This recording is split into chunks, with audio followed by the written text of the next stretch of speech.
This is Dean Myers from VisWorld.com, and I'm here with Scott Emerton from Rode Microphones, and I'm going to ask him a little bit about Rode Microphones in the use of putting together productions specifically for people who are working on a smaller scale, the independent film producer, the transmedia producer, or someone else who's using DSLRs or other kinds of equipment that sits either in the prosumer or the low end of the pro market. Because I now you can interrupt me and tell me, but I think that's kind of the sweet spot, or at least from what I've seen.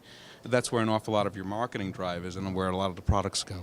Yeah, absolutely. I think you're talking about kind of that one-man band guy almost that, is doing everything. So the audio, I don't want to say it's audio on a shoestring budget, but it's I'm doing the video, I'm doing the lighting, and I'm doing the audio. So I need something that's reliable. I need something that doesn't cost the earth, and I need something that sounds good. And that's kind of, as you said, that's kind of where we fit. That's the core of our market, I guess. So really, fundamentally, at the center of that is the video mic range, which is where Rode kind of built its name in the broadcast space, which is the on-camera mics. So we started in 2004, and really the innovation from that came with the founder of Rode, Peter Friedman, bought a mini DV camera, went out to film his son's rugby game, and found he couldn't get the audio he wanted. He went to buy a mic, couldn't find anything available, and so you own a mic company. What do? You build it, and it turned out to be a huge success. And then 2008 rolled along, the Canon 5D Mark II came out, and suddenly the adoption ramped up a huge amount. Obviously that's one of the big limitations of shooting on a DSLR platform, at least to date, has been the built-in microphone and audio performance. And Rode, thankfully, was adopted, kind of good price point, great quality, long product warranties. It was adopted by kind of the core of that DSLR revolution movement, and that's, I guess, brought us to date where we are. But if we're talking about kind of fundamentals for that shooter, like I said, kind of the core of it is an on-camera mic, and then you know that whenever you hit record, whatever you're shooting at, you're getting a reasonable quality audio. Obviously, there's fundamentals to audio, same as there are photography, but you've got a backup track, it's decent quality kind of thing. And then you can come down to things like, interview mics, such as what you have here, lavalier mics for close miking, and then shotgun mics and stuff like that. But so really, again, that centerpiece is the video mic. A lot of people, you see kind of out run and gun with the video mic on their camera. Not so many people think to just take it off the camera as well. So if you're in an established interview situation like this, I mean, you could have a video mic on your camera running off an extension lead and just sit it here next to the frame, and you'd be getting great quality audio, as good as kind of close miking like this. So for that one-man band kind of guy, you're getting a lot for that small investment on the single mic. So really that's our core piece of advice. Video mic on the camera as your backup and as your run and gun and so on, and then start to build on top of that as you find that you need. So, are you doing interviews like this? Are you doing weddings? Are you doing kind of independent feature films? And there's different needs depending on that. So speaking of the different needs, did you, and I'm really glad to hear, I want to say anecdotally that it's really terrific to hear about a passion project turning into... Absolutely. That's really what Rode's about. The ideation comes primarily from the top, with Peter building things that he wants. Being an audio guy, that's all he's done all his life. And it's like, I thought it'd be really cool to build this, and so we made it kind of thing. And it's been great, had some huge success with some great products. And I think you really need that. You can't design things by kind of a panel of engineers and so on. Obviously they have their place, a very important place, but you need someone that's out there shooting, you need someone that's in a recording studio, you need someone that's performing live on stage to understand what the needs of the user are. So I'm going to ask the first question I was going to, but then I'm going to ask you a second question based on that. And the first one is, I think that certain microphones become known for certain characteristics. So for instance, you think of Shure has a microphone that's used by singers and bands and so on and so forth, and I'm using Sennheiser and so on. Are there particular characteristics that are really the hallmark that you're looking for when you're designing a microphone? Not really. I mean, there's no real signature Rode sound as such. It really just comes down to a great product at a great price. Obviously, great product comes first, and then it's, we want to find that niche in the market where it's accessible to, as you mentioned, kind of content creators that are coming up and maybe aren't able to afford to spend a huge amount on, a really kind of premium price tag. So you were speaking about, reacting to the users and reacting to passion projects and things like that. Do you beta microphones out into the world? It depends on what it is. Obviously, certain things suit that workflow better, but certainly we do. Things get used, prototypes get used, and so on. And it depends, whether it's mics for broadcast, whether it's studio stuff, and also our Studio Monitor brand event as well. We work with a lot of kind of really high-end producers and so on. So depending on the product, yes, absolutely. So you've got very much a lot of attention that you're paying to the DSLR market and that type of device.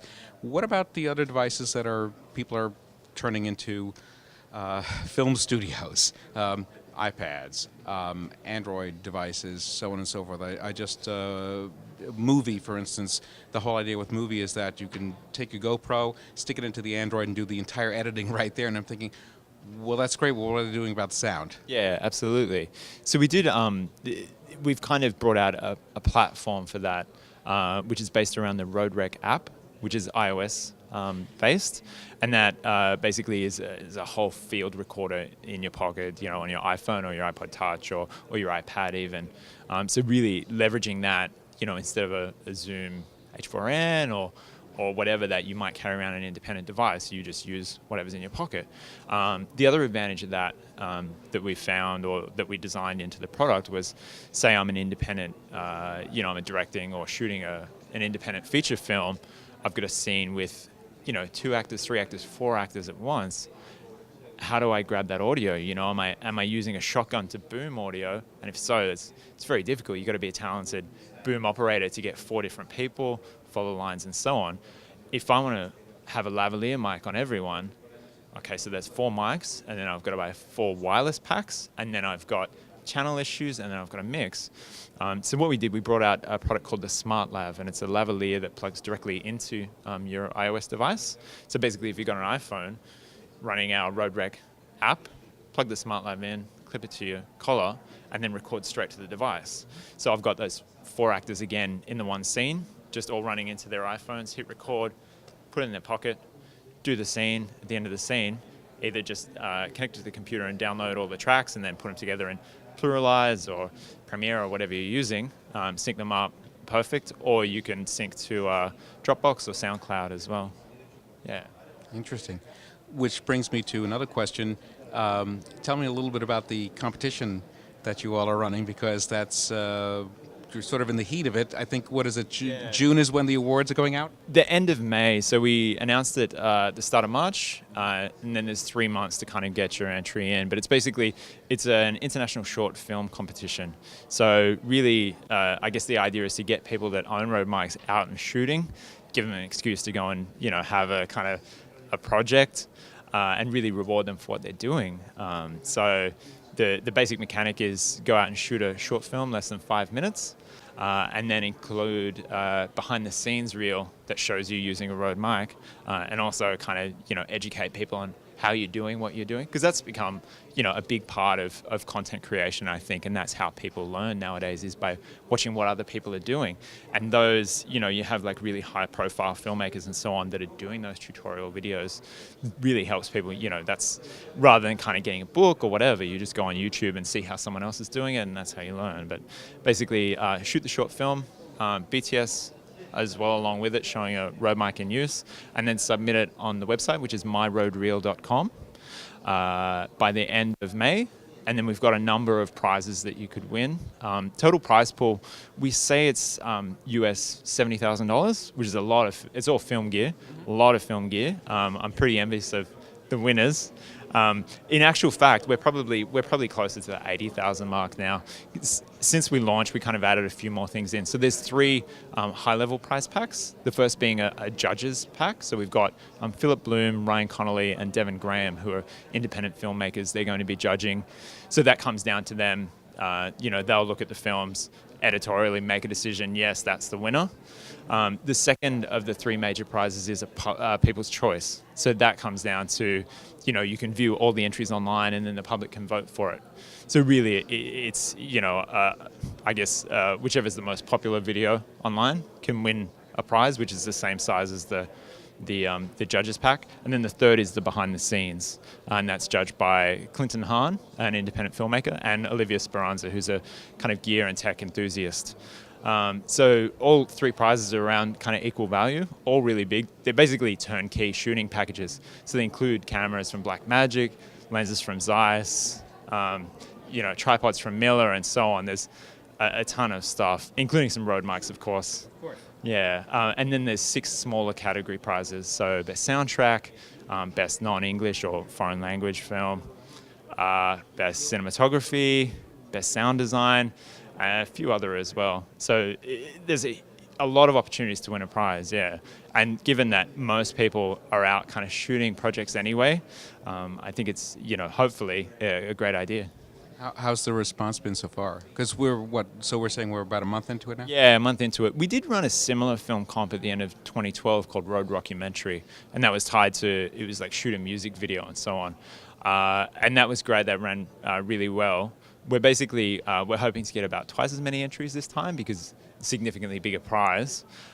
We're doing quite well, but in my experience, most of the actual entries, probably about 80% of the entries kind of come in the last 2 weeks. People have that mentality of, even if I've shot it now, I'm just going to keep refining it until I can, I'll leave it to the last minute to upload it because I can do it overnight or whatever. But we do have, we've got 130 odd entries so far from 18 different countries. So I'm pretty happy with that at this stage in the competition. The positive thing about getting an entry in earlier is that they start to accumulate votes for that People's Choice Award.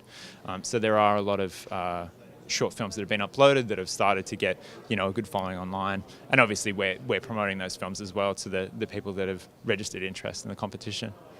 That's great, and I think it's a very respectable number. Let me just reiterate, is it required to use a Rode mic in the filming and, of course, in the behind the scenes? It is, basically. I mean, it's an implication that it's to be used in the film, but the main requirement is that you show it in use in that behind the scenes film.